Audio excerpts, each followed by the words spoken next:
Hello and welcome to Behind the Grind. I'm Matt Donnelly, and joining us today, all the way from fantasypoints.com, he has got one of the best voices in all of radio, and you can catch him on Fantasy Football Morning, presented by Fantasy Points on Sirius XM Radio, Channel 87. He's the one and only Paul Kelly. How you doing, Paul? Hey, Matt. What an intro, man. I don't know that I can follow that up. I feel like it's all downhill from here. So good night, everybody. Thanks for watching. It's perfect. I mean, I feel the same way about every introduction I kick off with. That's usually the highlight of the show, and then it goes where it goes after that. As you know, in radio, things change. I think you're on, Monday, Wednesday, Friday now? You guys got that thing going on over at Fantasy Points in the morning there on Channel 87. Those are the 3 days you're kind of assigned right now, plus we got some news here a little bit later. Broke. Monday, Wednesday, Friday with Joe Dolan, and then, of course, we do the Sunday game day show as well. So 18 Sundays during the regular season. While the games are going on, 1 to 6 p.m. Eastern. It's basically a radio version of Red Zone where we game to game and all that and keep you up to speed on everything that's going on. So, yeah, a lot of fun doing it. Let's walk through that prep for that, because I feel like you almost need to astronaut it to get through that 5-hour period. Maybe grab some adult diapers, some coffee, because that's a lot there, even on radio, just to kind of go through that 5-hour period, go through all the touchdowns. I've heard you and Joe do this in previous years. I mean, it's not a small undertaking. You know, it's funny because if I wasn't basically doing the same thing just for myself, which is bouncing around from game to game and figuring out what with all the guys I have in lineups for that week. So we absolutely love doing the show. I give all the credit in the world to Scott Hansen, who does it on TV, because he truly gets no bathroom breaks. At least we have a commercial break once in a while we can go to. But, yeah, I mean, we love it. We bounce around from game to game. We stay on top of all the fantasy relevant players, the injuries, the storylines. We've got updated fantasy points in real time. The show is great. We got a lot of people who will watch their favorite team locally on TV, turn the volume down, and put our show on Sirius XM so they can keep up to date on everything else that's going on a Sunday afternoon. Well, it's not often that you'll hear the words Springsteen, pickled, and tickled any other time, except on radio, working with Joe Dolan there. I mean, when you're doing radio, anything is possible, right? I mean, things kind of come out of anywhere. How do you maintain that character throughout the show? Yeah, I mean, we had a fun thing that just kind of happened organically on the show this morning. And by the way, the best things that happen in radio, in my experience, happen organically. You can plan out all the stuff you want, different segments and guests, and we're going to talk about this topic. But the stuff that tends to resonate with people and be really memorable is stuff that just kind of comes up organically.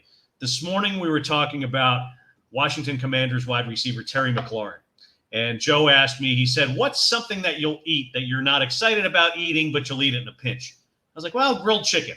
He's like, all right. So he's like, Terry McLaurin was like a piece of grilled chicken. It's okay. You'll take it. You don't love it. You don't hate it. He says, now that Jahan Dotson has been traded away from the Commanders, and we expect Terry McLaurin to get a lot more targets and be a better fantasy asset, now he's like the maple pepper bacon from Chick-fil-A. It's a lot more exciting, and you're actually looking forward to experiencing it. So it's that kind of stuff that just kind of happens organically that makes the show fun, and I think people enjoy that stuff. Absolutely. I mean, it's one of those reasons you tune in, because it's the stories, it's the storytelling, it's how you present it when it comes to radio, because you're basically adding pictures to someone's imagination of what is going on. Now, I've got this picture in my head of Paul Kelly walking down to a WWE ring, maybe some tighties, whiteys there, a little Speedo action, maybe some coveralls, or maybe you're coming in to close out at the bottom of the ninth inning here as a closer. What is that intro music going to be that kicks off to let the people know that Paul Kelly is in the house? Wow, that's a good question. You know, it's interesting because with our show in the morning, Fantasy Football Morning, presented by Fantasy Points, we use a lot of music on the show. Either coming back from a commercial break into the final segment of the hour or something like that. And each of the hosts kind of pick their own songs that like, oh, I like this artist or that artist. The one that I just told our producers to add in that is an absolute must for me is Van Halen, Panama. If you don't get fired up listening to the first, let's call it 20 seconds of Panama, I don't know what to tell you. You might want to check your pulse because you may have passed away. You got that guitar rip right off the get-go, and you know right away what's coming when that Panama kicks in, that guitar rip right off the get-go. That's a good way to kind of introduce you right there. You don't even need the lyrics. You just need that guitar kind of firing off. Plus, then you're not really copyright infringing there if you just kind of stick with the lyrics. Now, people want to know, I kind of brought up baseball, brought up wrestling. It's funny because wrestling kind of ties in with fantasy sports somehow, some way, because a lot of people play fantasy sports. They've got that kind of nostalgia to the 80s, 90s wrestling, some more how we go today. But when you look back at your journey through sports, how did you get into sports in one, and how did it kind of develop you as a youth? Like, what was that foundation for sports in your life as a child or a youth, a teenager, whatever that might be? Let's see. Well, growing up as a kid, my father was still is a big time Yankees fan. So we watched a lot of baseball in my house. At the time, he was also a big Philadelphia 76ers fan. We watched a lot of basketball in the house. And it's interesting because my dad was not a football fan at all. And football was not on in the house. And I really didn't get introduced to professional football until I was 8 years old. First game I ever saw on television was 49ers Cowboys, 1982, January of 82, the NFC Championship game. And that's the game that had the catch, Joe Montana to Dwight Clark. And I don't know that game being anything other than a 49er fan for the rest of your life. So that introduced me to professional football. I was hooked on the Niners, still a 49er fan, but it was that game after the 81 season when the Niners made it to their first Super Bowl that really did it for me. And at that point on, man, I was hooked on football junkie for my entire life from the time I was 8 years old. It's funny you mentioned that because as a East Coaster, Philadelphia, New York kind of ties there, to be a 49ers fan is not exactly something that people really tie the two together. I know for me personally, I'm a Saskatchewan Rough Riders fan when it comes to the CFL. I remember the Grey Cup back in 1989 being that first introduction to the Canadian Football League, and that's how I associated myself with that team. Similar to you, that catch in 82. I mean, you had to have gotten excited there. So you mentioned Dwight Clark as one of those players of yours that you kind of, that was your guy. Who were some other players that maybe when you were out in the sandlot there or whatever it happened to be that you tried to emulate over time? I mean, for me, my true football hero is Joe Montana. And to this day, I still have a Joe Montana ornament on my Christmas tree because he was magical to me. And at that time, I was doing things, in the 80s that other players just weren't doing, other quarterbacks weren't doing. That whole offense, Bill Walsh and the system they were running there was so different from everything else that was going on around the league. Today, 2024, we still see a lot of elements of Bill Walsh and that West Coast offense, but he found the perfect guy to run that system in Joe Montana. But as a child watching Montana and Rice and Clark and just those great 49ers offenses, it was magical, man. I have very fondly great memories watching all those games, and it was so important to me too as a kid, and I'm sure a lot of people can relate to it. It was so important week to week. It was like living or dying as to whether or not the 49ers won that given weekend.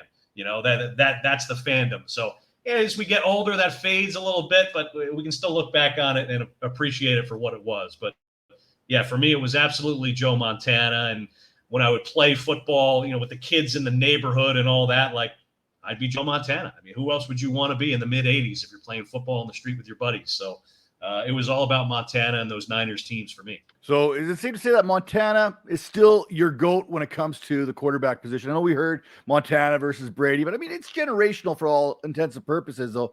Is it still Montana for you? That's a tough one, man. It's hard to deny all the championships that Brady won, right? But Montana never lost one. At his absolute best in the biggest moments and the biggest games. Nobody's ever been a better Super Bowl quarterback than Joe Montana. So I'll just leave it there. All right. Hey, I like that. Hey, you know what? We all dream of, you talk about Dwight Clark, the catch. We all talk about tutties. Everyone loves tutties, right? That's how we kind of go. You talk about maybe emulating Joe Montana in the sandlot. Did you ever think of maybe emulating Stephen Baker, the touchdown maker? Stephen Baker, the touchdown maker.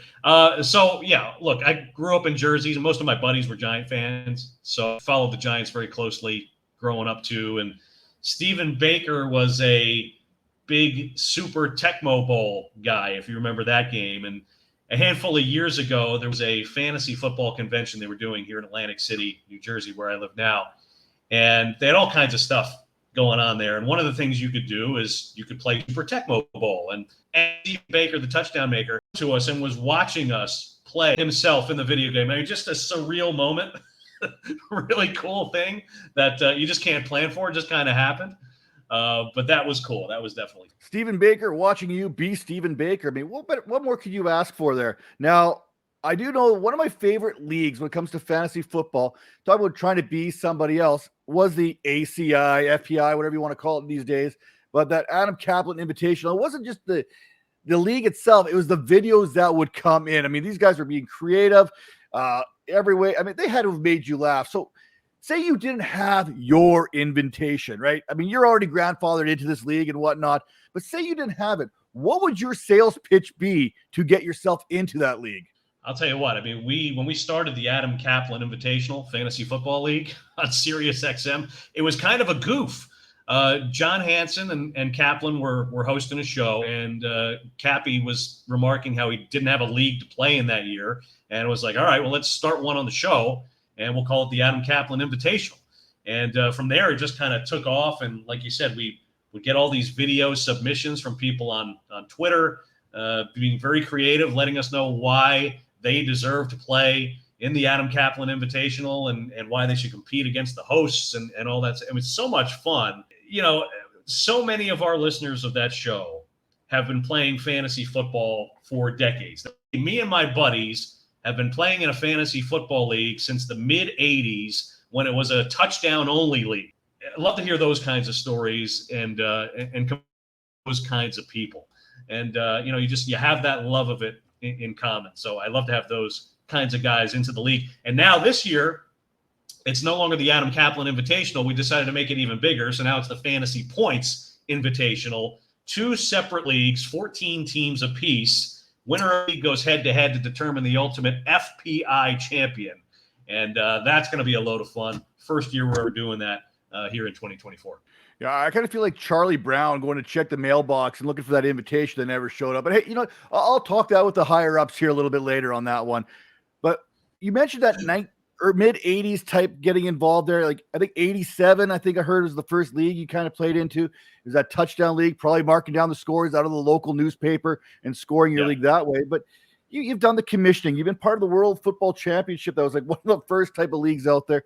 50 main event wins, a 727 winning percentage from 2005 to 2009, Paul. That is domination at the best right there. That is like the New England Patriots type dynasty you got going on there. What was the secret to that kind of domination in fantasy football?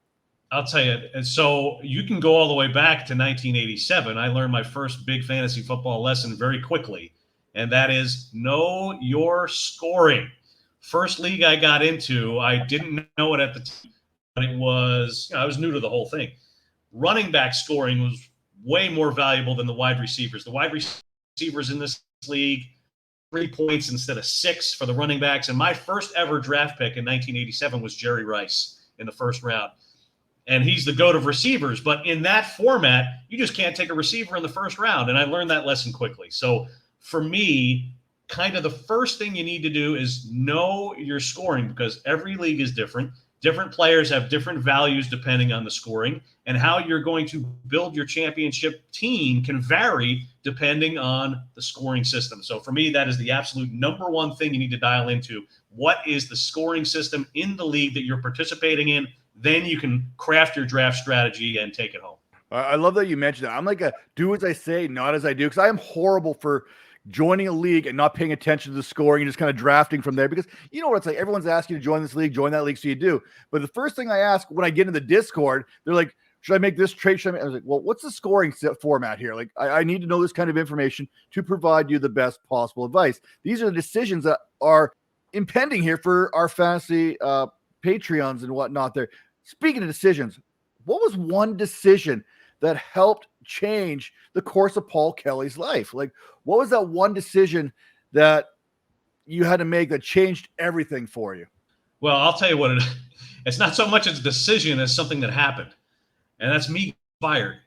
So I worked in terrestrial radio my entire adult life. And in 2010, I find myself on the outside looking in. I had gotten fired from a local radio job, and I had developed a relationship with the guru, with John Hansen.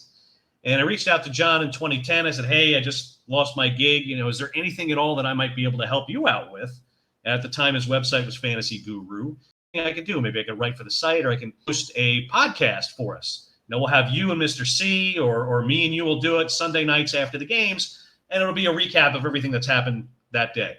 I said, absolutely, that would be great. So we start doing the podcast. Maybe we get 2 weeks into it in the 2010 season.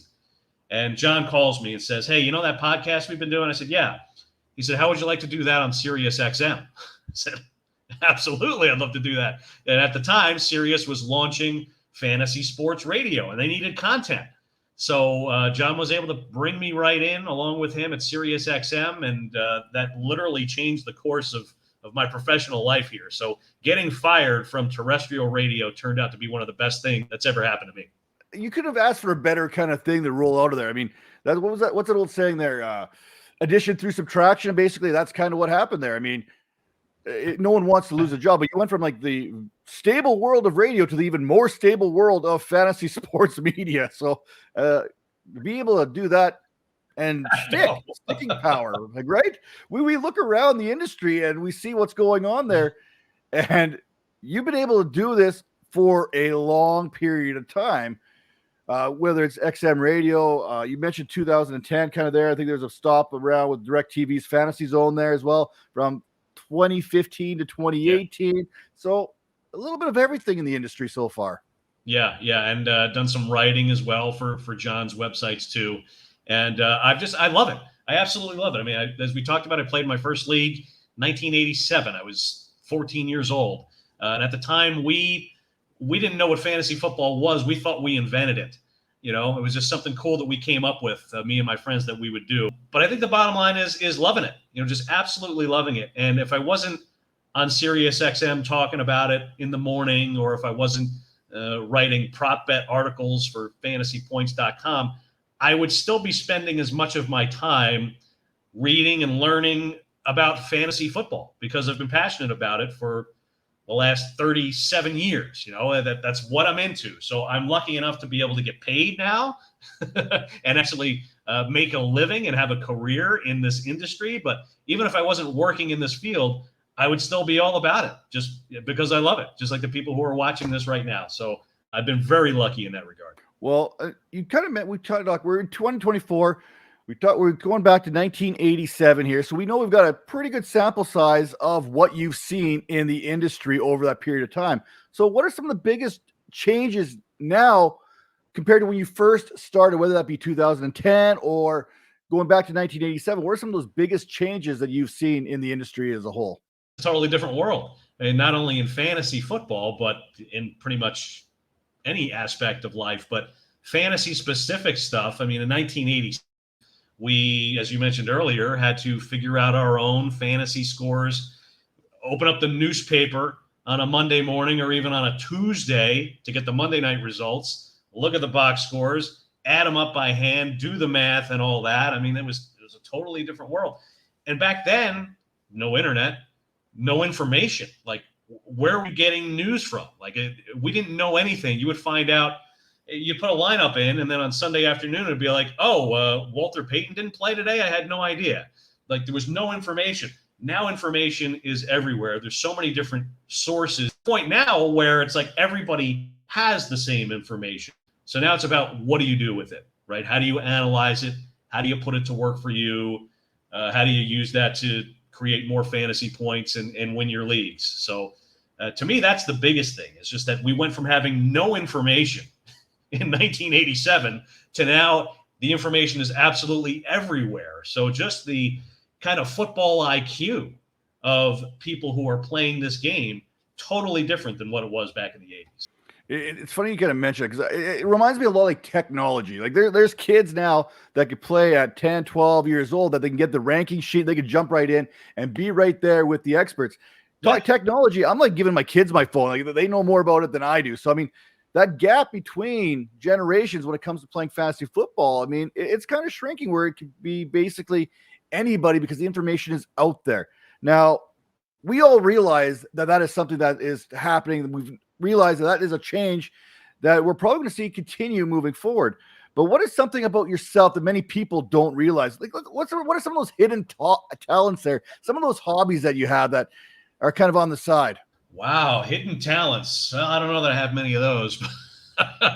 It's funny in terms of hobbies. Like, again, if I was not working in the fantasy football industry, then it would be my hobby. I would be spending my time reading about fantasy football, watching about fantasy football. I mean, that since I was a kid, that has been my passion. Actually, as a kid, two passions, right? So growing up as a kid, football, and the other one was radio. And when I was a kid, I would play radio station in my bedroom, pretending to be on the air, pretending to be a DJ. So those have always been the two things that have interested me the most. To get paid to do those two things is absolutely mind-boggling to me. I appreciate it every day. It's funny because most people who get into radio, that radio has always been part of their lives. I mean, I love radio. I mean, I love getting on to Sirius XM. I love getting those little spots here and there. But I think it goes back to listening to the radio, the old transistor radio, so to speak. I remember listening to the old junior hockey team game. Bob Ridley, he should scores. Those kind of things that stick in your head, like the way they call the game, how they brought the radio to life. And for me, that's how I kind of touch in with the radio and how I appreciate it so much. Now, if you were to write a book, say there's a book about Paul Kelly, what would the title of that book be? I think the title would be, and I'll borrow this from Michael J. Fox's autobiography. It would be Lucky Man, because that's how I feel. Again, I feel truly blessed, truly lucky to be able to do what I do for a living. Absolutely feel like I'm lucky every day of my life. And, in addition to that, I mean, on a personal note, I've got two daughters who are absolutely the most important things in my life and the most important people in my life. And I'm incredibly blessed to have become a father almost 20 years ago now and have a relationship with my children. So yeah, it would be Lucky Man. I feel like that, look, we all go through things. We all have issues in our lives that we have to deal with. Unexpected things pop up, like losing my job in 2010. There are always things that can pull you down, but I just try to remain optimistic about everything, try and stay positive, appreciate the things that you have. And I have that feeling of being a lucky man every day of my life. So let's go with Lucky Man as the title for the autobiography. I like that. I love how I got the show sheet kind of written out here, how the questions kind of flow. And I love how when a plan comes together, because we're going to transition that right into, at what point did you decide that you were to go full in here on the fantasy media here? What moment did you kind of think, I think I've made it. I think I finally made it, because you talk about that luck and how it kind of worked out in 2010. And again, you're probably a little apprehensive at first, but you're in a good spot now as far as what you've accomplished in the industry. Do you ever feel that you've made it, or is that something that you continue to strive for each and every day? Yeah, no, there's no making it. It's, it's never done. You've never gotten to exactly where you want to be. At least that's how I feel. So every day it's kind of a work in progress. But for me, I mean, look, there are two people that are completely responsible for me even being in this industry. The first one is John Hansen, because John has literally given me every opportunity that I've gotten in this business, whether it was working for his website, whether it was Sirius XM, whether it was DirecTV, as you mentioned there. John Hansen's responsible for all of that, and I can never thank him enough. But the other person is Adam Kaplan, who, and I know you talked with Mr. C here on the show. Adam is the person who is responsible for introducing me to John Hansen.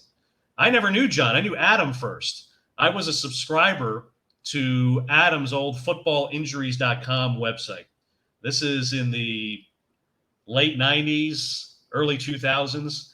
I was a subscriber of Adam's, and I was going out to Vegas for the World Championship of Fantasy Football. This is probably like 2002. And I knew that Adam was going to be there too, because I guess he had mentioned it on the website or whatever. While I was out there, I was able to meet him.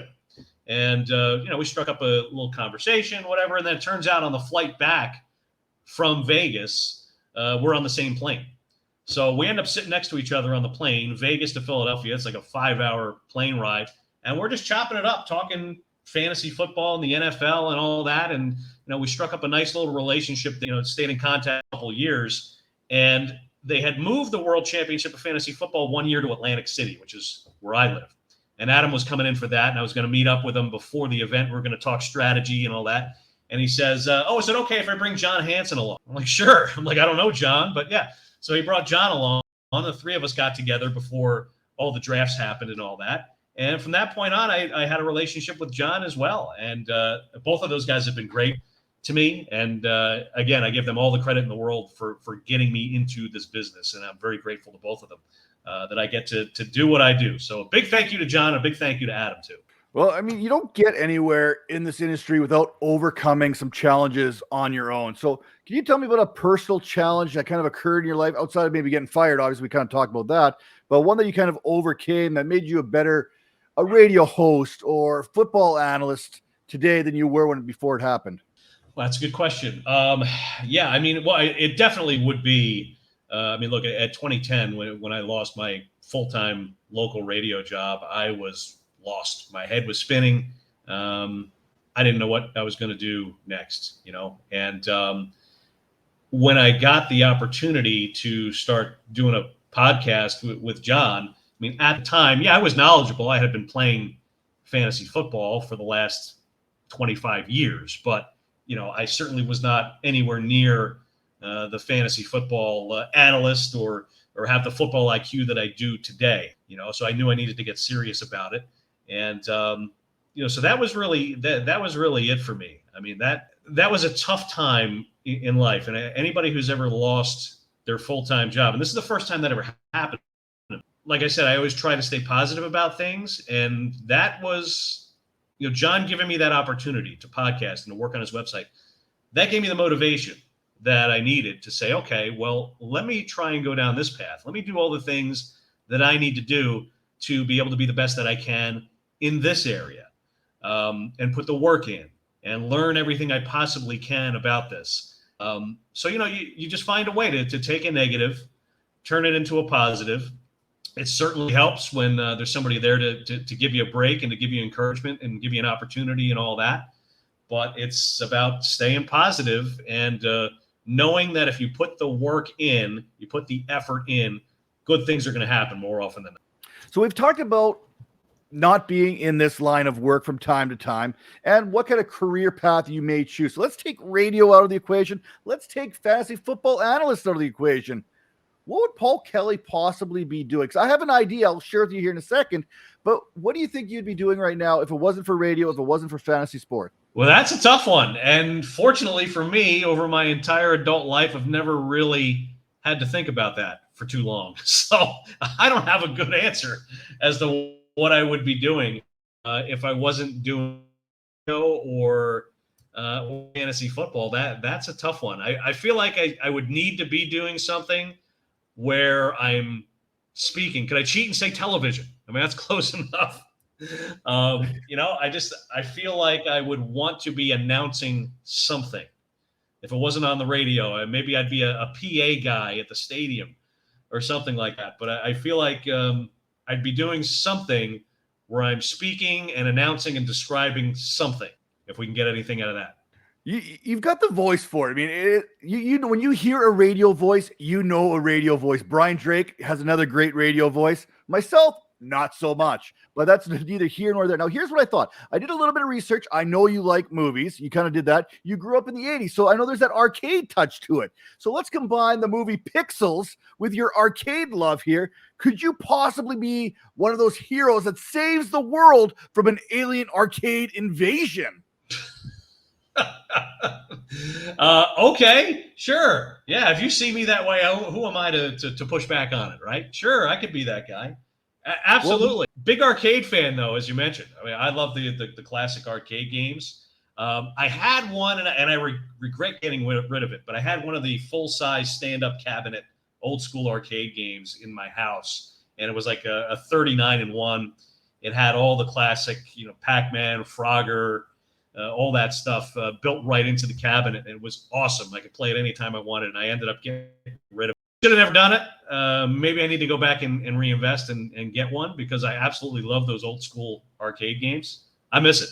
Well, I just brought the movie Pixels because there's that one scene there where they're taking on Pac-Man, and I heard that you're kind of like a Miss Pac-Man kind of legend, so to speak. I mean, Miss Pac-Man I heard was your jam. You're pretty good at it. Yeah, I crush Miss Pac-Man. It's kind of the first thing I do if I'm anywhere. Maybe it's a diner or anywhere that may, a bar, anywhere that may have a Miss Pac-Man machine. If it's there, I will hop on it. I will get the high score, and it will stay there. So yeah, that's kind of my jam. So, geez, I mean that Miss Pac-Man I think came out in like 1980 or 82. So I've been playing that thing for 40 plus years, if you can believe that. It's amazing. I mean, I love Pac-Man. Miss Pac-Man, I mean, there's kind of legal rights that kind of went up with that whole thing while they kind of deviated. I remember reading that somewhere along the way, but Centipede was right up there. Like these old arcade games, Frogger, these are the games. And then for obviously my guys, Double Dragon came along and all these other cool arcade games that you just had to play where you could spend hours upon hours. This is when we use quarters and we stick them in the slots. I mean, kids don't understand this with their VR and everything else nowadays, but the arcade was the place to be once upon a time. Yeah, come on. After school, hop on your bike and ride on over to the mall where the arcade was. As you said, pocket full of quarters. Go to town on Donkey Kong and Miss Pac-Man and all that stuff.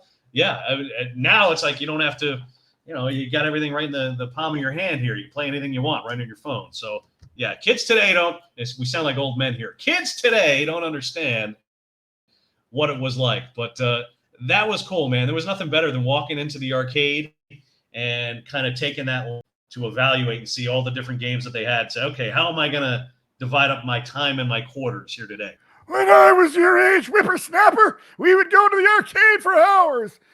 But yeah, and get off my lawn. It's. I don't even know if you can find an arcade. I know they've got these like I don't know what they got down in the States there, but we got like Rutgers, we got GameStop, but it's not the arcade game. It's not like the old 8-pixel type style of systems anymore. I mean, you can play some games, but it's like Buck Hunter, Zombie Apocalypse, these shooting type. It's not the same. Like you can't find a good arcade, at least not up here north of the 49. Do you got them down there still? There's a place not too far from me. Actually, it's at the local mall where they have a lot of the original old games that we're talking about here. They've got Frogger, they've got Cubert, Pac-Man, Miss Pac-Man, Donkey Kong. They do have all those games, all cabinets, and you can go in there and play them. You don't need quarters. It's the kind of thing now where you go in and you pay by the hour. Like all the games are free. But if you play for 30 minutes, it's $7. Oh, I'm definitely getting my $7 worth out of 30 minutes. I'll tell you that right now. Now, I've talked to Joe Dolan here a little bit, and I know you guys share game day recipes, so to speak, from time to time. So I want to talk about, we're going to go blind rank. I got 5 game day type recipes here, and I want you to blind rank them 1 through 5. Can't use them twice. You can't go back. No give backsies here. So you don't know what's coming next. So you got to put them in a ranking system here, 1 through 5. And you ready for this? Are you ready, Paul? Let's go, man. All right. We're going to kick things off with loaded ranch potato skins, 1 through 5. Where do the potato skins come in? All right. So loaded ranch potato skins. I'm going to put that right in the middle. I'm going to go number 3 on the potato skins. Number 3. I mean, it seems like a safe spot to put potato skins. Now, I'm in Canada. I don't have the Waffle House, but I've always wanted to go to the Waffle House. So when I see waffle nachos come up, that's the waffle there, the little bit of ground beef, some whatever you want to put on your nachos, but they're on the waffle. Where do waffle nachos come in? It must have to pique your interest. Waffle nachos. Yeah, that's an interesting combination because for me, when I think nachos, I think tortilla chips. I think salty. When I think waffles, I think sweet. So that's a little bit different. I'm not sure about the combination, waffles and nachos. So I definitely got to go below 3, 4. Let's go 4 with the waffle nachos. Waffle nachos at 4. Loaded ranch potato skins at number 3. Now, this is something you've probably seen out that way, the Jersey, the Philadelphia kind of area there. How about Philly cheesesteak stuffed peppers? Where would you put those babies? Oh, that sounds really good. I'm a huge Philly cheesesteak guy. Love Philly cheesesteak. And sure, why not hollow out a pepper and stuff the meat and the cheese and the onions right in there. I am all in on that. It's just a question on whether or not we go 1 or 2. I'm gonna go 2. This is blind ranking. We'll go 2. Yeah, I'm not gonna lie. As a fat kid, when I was kind of looking up these game day recipes, I was like, I was salivating here. Like there was like drool coming down. I mean, my mustache caught a good portion of the drool, but I was Oh, salivating here at good. the possibility of some of this food. Like that Philly cheesesteak Steph Puppers, the picture of that, you're gonna have to look it up because it looked fantastic. So next up on the list, we got the cheesesteak there too. Buffalo chicken dip, not chicken wings, but the chicken dip with a little bit of that buffalo in there. What do you got for me there? 1 or 5? Well, I got myself in a tough spot here where I have only the 1 and only the 5 left. So I am a fan of buffalo chicken dip, though. I am. I definitely love buffalo chicken. Give me a little blue cheese with that too, and maybe scoop it up with like a Tostito scoop. I'm gonna go 1 on the buffalo chicken dip. I have no idea what you have next, but I'm gonna go 1 on the buffalo chicken. Well, as long as it's not seafood, it all makes my list. I feel good about it. Don't worry, there's not seafood on here. But the next one here at number 5, I guess, would be the Coca-Cola chicken wings. Now, have you ever used Coca-Cola for your chicken wings here, kind of blended somehow? Apparently, this is a thing. I probably would move the waffle nachos down to 5 and move the Coke chicken wings up to either 3 or 4. But that's definitely a thing. I've seen people use Coca-Cola. I've seen them use Dr. Pepper to make like a barbecue sauce for their wings and grill them up, outside on the grill. I mean, I've never done it, but it does sound like it would be good. So I'm in. I've seen people use Coca-Cola to clean their sink. So, I mean, anything is possible, isn't it, when it comes to game day recipes? Now, we're kind of winding down on the show here, Paul. I love these. I mean, I'm gonna go make myself some of these Philly cheesesteak stuffed peppers. I'm telling you right now, I'm gonna make myself some of these things because I love myself a stuffed pepper. But this is stuff that I've learned here is when I Google things, sometimes it works out for me, and this time it actually worked out. But what have you learned through fantasy football? Like, what has fantasy football taught you about yourself? Because sometimes it's patience, sometimes it's something else. But what has fantasy sports taught Paul Kelly about Paul Kelly? Organization.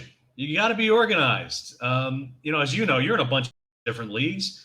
The more organized you have to be, right? Every league has different deadlines for waivers. You got to have your fab submission in by midnight Tuesday in this league, but on Wednesday, there's some other league, it runs on Wednesday. And you got to know all those things, and you got to stay organized, because if those kinds of things fall through the cracks, the details fall through the cracks, you're not going to get to where you want to be. And you can take that same approach to pretty much anything in your life. Like, you've got to stay on top of whatever it is that you're doing. You got to be organized. You got to sort of map out a plan for what it is you want to accomplish, and then you got to work the plan. My dad would say that. He would say, plan your work and then work your plan. It's that old adage I got from my old man there. It was measure twice, cut once, which, by the way, I still don't really follow that adage because I'm always in a rush. But we got to standardize waiver claims. I mean, this has to be something across the industry where every waiver, whatever platform you're on, is like, no, you can only have waivers on Tuesday night. I mean, because I don't know how many waivers I have completely forgotten. Like, my organization, it's not bad, but it slips through the crack all the time. Yeah, I literally have a little note here on my desktop that lists the leagues that I'm in and then says the day and the time that the waivers run. So it's right there on my desktop. I can't miss it. But you're right. It would be nice if there was some kind of an industry standard, but I mean, we can't even agree on whether we should be using fab budgets or reverse order of the standings to award waiver claims. So it's probably never going to happen. But it would make our lives a lot easier if all the waivers were handled the same way in every league in the country. And I will give out a shout out here to Sleeper for having that new kind of, if a player's injured, the automatic swap thing, because Sunday afternoon, hey, I'm in church during the first part of the games there. They kick off at like 11 o'clock my time. Church is usually 10:30 to noon. If there's an injury in there, I'm probably going to miss it. So, shout out to Sleeper for kind of putting that new thing in there where if a player's injured, it automatically changes, because that's a game changer when it comes to the fantasy industry. Yeah, well, I wish they had that in 1987, because like I said back then, you wouldn't get information about a player not being active that day for his team until you actually put the game on or read the box score in the paper the next day and figure out that, Henry Eller played this week for the Rams. So, no, that feature. And kudos to Sleeper. I mean, that is great. If you have a guy who gets ruled out late, he's inactive, to automatically be able to plug somebody else into that lineup for you, I think that's a beautiful thing. It's a great innovation. All right, now I know we've touched on this a little bit. Mr. C's come up, John Hansen's come up. We know that relationships are important in whatever industry in life and whatnot. So we're going to take those names out there because we've kind of talked to them about them a little bit there. But some people that have kind of helped you become the person you have within the industry. Maybe it's a little league coach back in the day. Who are some people that maybe are unheralded or maybe underrepresented that kind of helped you get to where you are today? Yeah, I mean, let's go back to high school baseball, and had a coach by the name of Ted Jarmus, who was our varsity high school baseball coach at Monmouth Regional High School in Tinton Falls, New Jersey. And yeah, enough to be on the varsity baseball team, but I wasn't good enough to play on the baseball team, if you know what I mean. So I was a bench player, practice player for the most part. But Coach Jay was a real motivator for all of us. And we had a lot of different kinds of guys on that team, for a lot of different backgrounds and all that. But he worked us really hard. And the whole thing, the whole motto of the team, the whole approach was pride and hustle. I mean, that was the team. That's what we were about, pride and hustle. And it wasn't so much about talent. And in my case, I didn't have a ton of it. But if you had pride in what you were doing, and if you hustled, if you put the work in, pride and hustle, you can overcome a lot of things. And I've always carried that with me in everything that I've done, So I'll go back to high school and salute Coach Jay for instilling that in me. Pride and hustle, it is a great way to approach it. Certainly I've done that in the world of fantasy football. Pride and hustle, put the work in, be proud of what you're doing, and be excited about it. I love that. I love that old pullback to the college coaches. Because, I mean, really, we talk about how sports shapes us as we're growing up. And obviously, those coaches, especially when we're younger, have a lot to do with who we've become later on in life, good or bad. Those experiences are what kind of shape us. Now, that's kind of the advice that you kind of got from the coach, was that kind of pride and hustle, and it's stuck with you throughout your time. So, two-part question here. First part, a piece of advice for those who are trying to make it in fantasy football, into the radio industry, into sports media in general. What would that piece of advice be that you'd give them? I'll tell you, it's interesting because it is easier now than ever to break into the industry, because there was a time where if you wanted to be a part of the media industry, you had to be on terrestrial radio or you had to find a way to be on television. And now, anybody can produce their own content, and I think that's a great thing. Whether you're doing it online on somebody else's platform, your own platform, I mean, whatever it is, you want to do a podcast, there are many ways that you can get your content out there. So I think the number one thing would be to just produce your own content and get it out there. And if it's got value, if people enjoy what you do, they will find it. And ultimately you'll end up being successful. And again, the success now in this space can mean so many different things. You don't have to be on terrestrial radio or television or cable or anything else. Like success can be through a website. It can be your podcast. It could even be your social media. Like there are so many different ways now that you can sort of monetize fantasy football for yourself. I like that. I mean, I've got a face for radio and a voice for the silent pitchers, and here we are on a platform nonetheless. Now, here's my favorite question, because I know you mentioned your two girls there already. So what's a piece of parenting advice that maybe you wish you had way back when you first started your parenting journey, that you kind of got it down to a science now, but what's a piece of advice that you wish you knew then that you'd know now? Oh boy, that's a tough one. Parenting advice that I wish I knew then that I knew now. I'll tell you what, the girls are great. Like, regardless of whatever I may have told them or not told them growing up, like they have turned out to even be for them. I think it would probably be for me.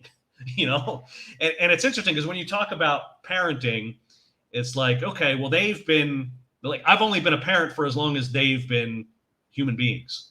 So it's not like I was a parent long before they came along or anything like that. So we've kind of experienced this whole thing together. We've learned together, grown together, and all that. So, but certainly the one piece of advice that I would give to my younger self and to anybody else who is a parent is to just take the time to look around and enjoy what's going on, because I'm sure you've heard people tell you that it goes really fast.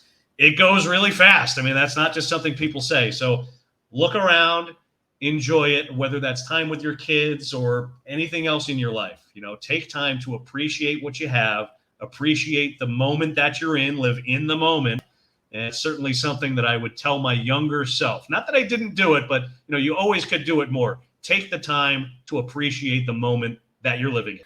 You know what? I think that is something that we don't do enough of. I think everyone's lives are so hustle and bustle nowadays. I mean, we need a 30-hour workday now just to kind of get done everything that we want to get done in a day. And I think taking that time to step back and appreciate things, I think that's great advice, Paul, whether it's in anything, whether it's life or, like you said, parenting advice there for that matter. Now, this show must have been a fantastic show because like you said, anything that goes fast must have been good. And this has been a good show, Paul. I appreciate you coming on this week and talking about everything, basically everything about everything.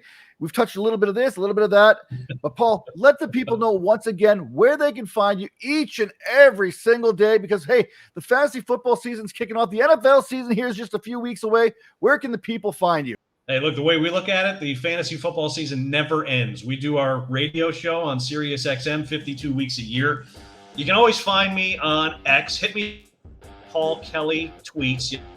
The fantasy football questions. Happy to have those conversations. Sirius X, Channel 87, Fantasy Football Morning, 3 days a week. And then, of course, during the regular season, Sunday afternoons beginning at 1 p.m. Eastern, Sirius XM Fantasy Sports Radio.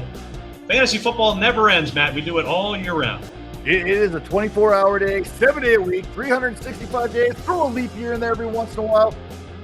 It is a full-time job, a full-time hobby.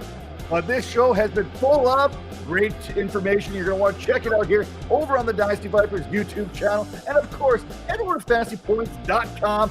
Catch the latest from Paul. He's mentioned there he's got a little bit of writing from time to time.